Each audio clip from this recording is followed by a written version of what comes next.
Henry was a lonely elderly man, widowed 10 years earlier. He used to be a radiant man full of positivity and light, but after his wife Wendy had passed, he changed.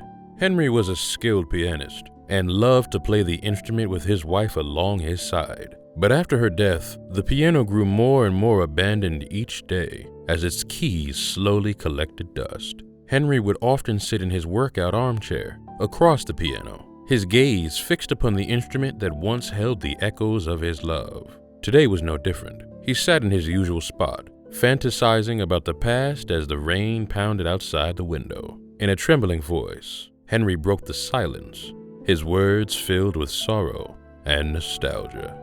My wife, she was my everything. The music we made together on this piano, it was the symphony of our love. But now, it feels like a ghostly presence, a haunting reminder of what I've lost. Suddenly, a gust of wind blew through the barely opened window, and a loud crash echoed through the living room. Henry, scared by the sound, snapped out of his fantasies. He noticed that a small compartment he had never seen before dangled open on the side of the piano.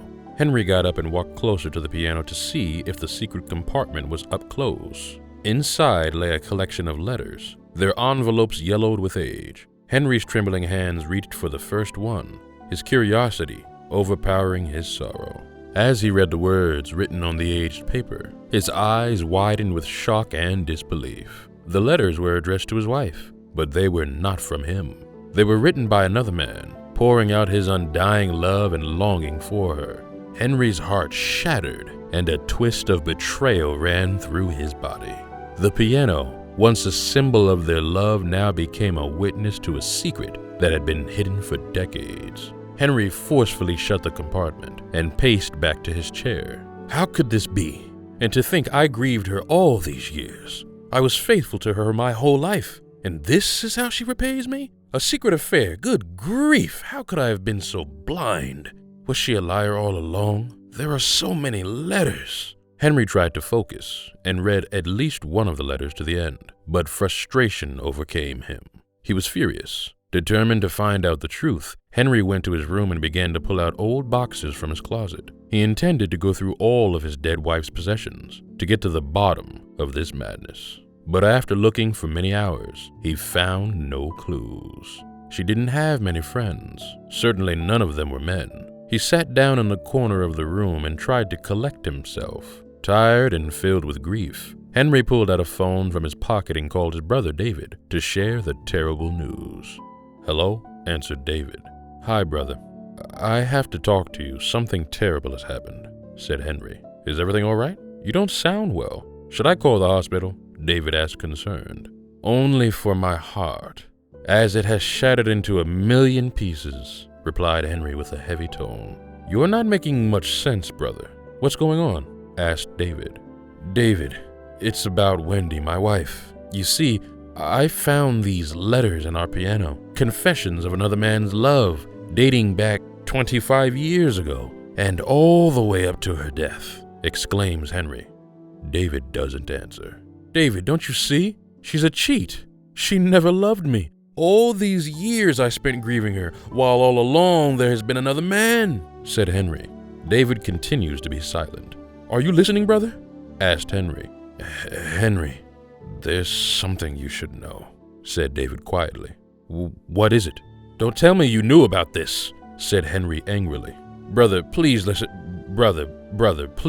to me carefully, and promise to hear everything I say before you react," said David. "You're scaring me, David," said Henry. "It was me, David. But listen, please. Wendy was always faithful to you. She never answered my love. I'm surprised she didn't burn the letters," said David. "How could you do this to me, David? You're my brother," yelled Henry in rage. "Because I was jealous of what you had. Wendy was such a beautiful person and you barely paid any attention to her, always playing your stupid piano. I wanted to make her happy. I wanted to have what you had," sorrowfully says David. I don't know what to say," said Henry.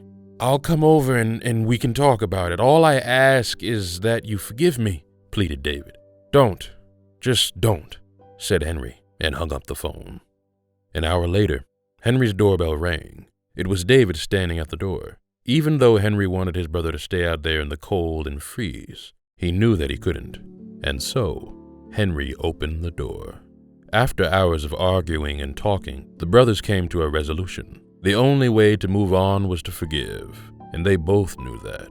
So together, they decided that they should do something to honor the memory of Henry's wife in a way that embraced both of their shared histories, so they could battle their common enemy, loneliness, instead. They decided to gather all of their loved ones and have Henry play a small concert on the piano for old time's sake.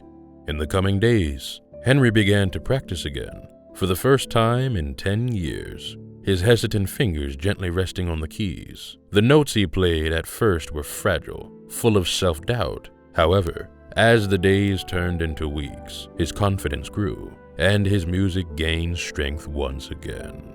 In the quiet hours of the day, as sunlight filtered through the window and illuminated the piano's elegant curves, Henry would immerse himself in the melodies he had once shared with Wendy.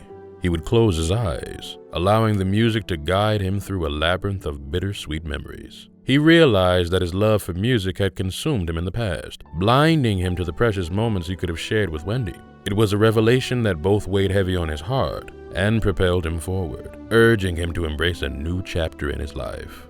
As I continued playing, it reminded me of the good old days. When my heart was filled with love and passion for music, I began to feel alive again, like a forgotten song finding its voice. But with those memories also came the realization of how much I used to be consumed with music. In the pursuit of perfection, I had neglected the other facets of my life, particularly the woman who stood faithfully by my side, Wendy. As the music consumed my waking hours, our once vibrant connection grew strained. I had failed to see the toll it was taking on my health, both physical and emotional.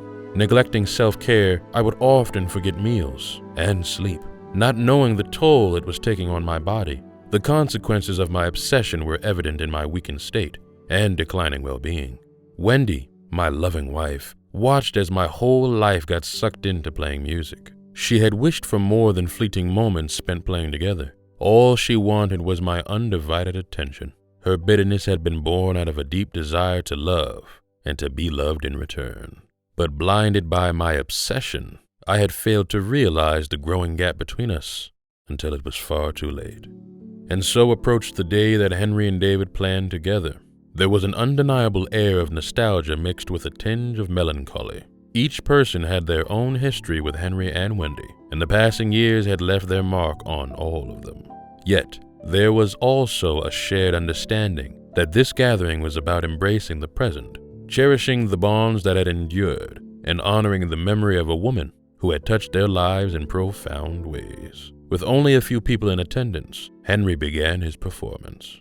The melodies flowed so beautifully through the room that everyone was in awe. I closed my eyes as I played Wendy's favorite song, and for a moment, everything went dark. I felt as if I was transported somewhere else entirely. In front of me, I faintly saw my memories with Wendy, her laughing and dancing, and somewhere in the distance stood her grave. Yet, I didn't feel sad. As I opened my eyes and looked at everyone surrounding me enjoying my music, I understood what my wife wanted me to learn all along, that nothing should ever come before your loved ones, and to cherish every moment I have with the people that care about me most. As the last notes of the piano faded into the night, Henry and David exchanged a knowing glance, their hearts brimming with gratitude and the promise of a brighter tomorrow. In that reunion, they had found not only solace, but a renewed sense of purpose, a reminder that life's true purpose is to live in the moment and to share it with the ones you love most.